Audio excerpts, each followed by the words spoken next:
북한의 국경 폐쇄 조치가 장기화되면서 각종 대북 지원 사업이 차질을 빚고 있습니다. 오늘 생생토크에서 살펴봅니다.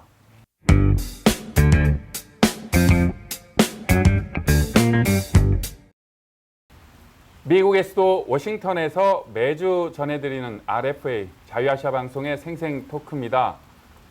국제사회에 대북 인도주의 구호품이 북한 내부로 잘 전달되지 않고 있다고 합니다. 유엔에서 대북 제재를 면제했는데도 잘 전달되지 못하고 있다고 하는데요. 취재 기자와 함께 자세하게 얘기 나눠보겠습니다. 오늘은 홍알벗 기자입니다. 홍 기자, 안녕하십니까? 네, 안녕하십니까? 예, 최근에 미국의 한 구호단체가 대북 제재 면제에 대한 재연장을 신청했다고요? 네, 그렇습니다. 말씀하신 것처럼 재연장입니다. 미국의 의료 관련 그 복지재단이 하나 있는데요. 샘 복지재단이라고요. 샘 복지재단이 이번 달에 그 재연장 승인을 대북제재위원회로부터 받아가지고 내년 8월까지 그 활동을 할 수 있게 됐습니다. 사실 이 단체는 지난해에 8월까지 그 활동을 했어야 되는데 제대로 활동이 이루어지지 못해가지고 올해 8월까지 연장 신청을 했고 또 그것도 제대로 되질 않아가지고 내년 8월까지로 신청을 하게 된 겁니다. 그래서 두 번이나 이제 연장을 하게 됐는데요. 제대로 이제 이루어지지가 못하니까 연장을 할 수밖에 없는 그런 상황이 된 겁니다. 네. 왜 들어가지 못한 겁니까? 네, 뭐 짐작하셨겠지만은 국경 폐쇄 때문입니다. 그 작년 1월부터 북한이 이제 코로나 바이러스, 북한에서 비루스라고 하죠. 그 비루스 감염증 확산을 막는다는 명목으로 국경을 폐쇄를 했는데 그것 때문에 이제 모든 그 물품들이 무역품이고 뭐고 하여튼에 아무것도 들여보내지 못하게 북한이 조치를 내리는 바람에 덩달아서 이제 그 국제 구호단체가 보내기로 되어 있는 지원 물품도 들어가지가 못하게 된 거죠.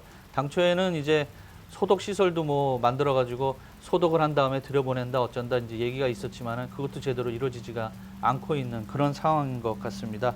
어떤 물품을 북한 내부로 보내고자 했는지도 궁금한데요. 어떤 것들입니까? 네, 의료 관련된 복지재단이기 때문에 당연히 이제 북한으로 보내는 것도 의료용품들이 많은데요. 보통 엑스레이가 있었고요. 수술 장비가 있었고 그다음에 증기 멸균기라 그래서 소독할 때 쓰는 기계, 그다음에 태아 모니터, 뱃속에 있는 그 산모 배 안에 있는 태아를 살피는 모니터, 그다음에 인큐베이터, 그리고 환자복을 포함해서 전체 비용이 한 25만 달러 정도 된다고 합니다. 굉장히 많은 양이라고 볼 수 있는데요. 그런 의료용품하고 의약품, 그다음에 식료품 이런 것들을 보내려고 했습니다. 근데 이것이 이제 제대로 북한으로 들여보내지 못하게 되니까 이번에 이제 그 연장 신청을 하게 된 거죠. 네. 자, 북한으로 국제사회에 인도품이 전달되지 않는 것, 샘 복지재단이라는 미국의 구호단체 말고도 좀 더 있을 것 같아요. 네, 그렇습니다. 그 유엔 산하 안전보장이사회 밑에 이제 그 대북제재위원회가 있지 않습니까? 근데 대북제재위원회 그 홈페이지가 있는데요.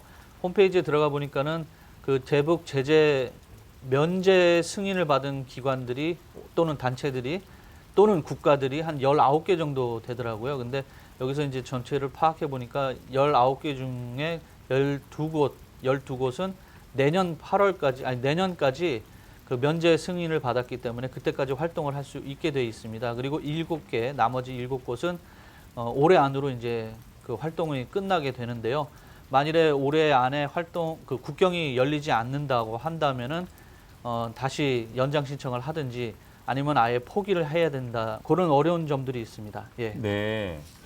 지금 북한 내부 정말 어렵다고들 하지 않습니까? 예, 예. 경제도 힘들고 식량도 부족하고 하는 이런 상황에서 그나마 한 줄기 빛이 될 수도 있는 그런 국제 대북 지원을 못 받으니 북한 주민들은 어려운 상황에서 또 이런 소식 들으면 더 어렵겠습니다. 예, 지금 북한을 요즘 얘기할 때 삼중고 얘기를 합니다. 대북 제재로 인한 경제적 어려움, 그다음에 며칠 전부터 계속 폭우가 내려가지고 이제 재해도 있었지만은 사실 이게 재작년부터 계속 태풍 때문에 이제 벌어지는 일이거든요. 그러면서 이제 어려운 상황이고 거기다가 이제 이 코로나 때문에 그죠. 국경이 폐쇄되면서 뭐 수입 물건이 이제 들어오질 못하니까 주민들의 식량도 없죠. 생필품도 없죠. 장마당은 죽어가죠. 나라에서 해주는 건 없죠. 그러니까 여러 가지 어려움이 있습니다. 그런 상황에서 이제 지원 물품도 들어오지 못하고 있다 보니까는 사실 식량도 식량이지만은 지원 물품 중에 의약품을 기다리는 주민들이 많다고 합니다. 근데 일단 약이 없으니까는 그 얼음, 빙두라고 하는 마약이 만병통치약으로 북한에서 많이 통용된다고 하지 않습니까? 그래서 혹시라도 그런 사용이 더 늘지는 않았나 이런 우려도 되고 뭐 그런 상황입니다. 네. 뭐 마냥 기다릴 수는 없지 않습니까? 네. 예. 언제 어떻게 해결이 될 수가 있을까요? 뭐 이번 같은 경우는 온전히 북한 당국의 결정에 이제 달려 있다고 볼 수 있겠죠. 북한 당국이 그 감염 위험을 감수하고라도 국경을 개방해서 주민들에게 지원품을 나눠주고 의약품을 나눠주고 식량을 나눠준다면 일단 굶주림은 좀 나아질 테고 병 걸린 사람들도 병을 고칠 테고 그 지금 샘복지재단 같은 경우도 그렇고 의료 시설을 지원하는 단체들이 가장 우려하는 것 중에 하나가 결핵 환자들입니다. 근데 결핵 환자들은 지금 약이 없으면은 견디질 못하는데 지금 상황이 어떻게 돌아가는지 알 수 없는 상황이거든요. 지금 상태인데 가장 그런 의료품 좀 전에도 말씀드렸지만 의료품 같은 경우 그 기다리고 있는 북한 주민을 생각한다면은 북한 당국이 어떤 결단을 빨리 내려야 되지 않나 이렇게 생각하고 있습니다. 그래서 이런 북한 당국의 결정이 내려지지 않는 상황에서 북한 주민들의 고통만 더 늘어가고 있는 거 아니냐 이런 우려가 나오고 있습니다. 코로나19 방역을 내세우면서 북한 당국이 국경 봉쇄 계속해서 이어지고 있습니다. 그래서 국제사회의 대북 인도주의 물품마저도 북한으로 1년 넘게 2년 가까이 못 들여가고 있다라는 그래서 또 북한 주민들을 더욱 안타깝게 하고 있다는 소식 홍알벗 기자와 함께 얘기 나눠봤습니다. 홍 기자 수고했습니다. 네, 고맙습니다.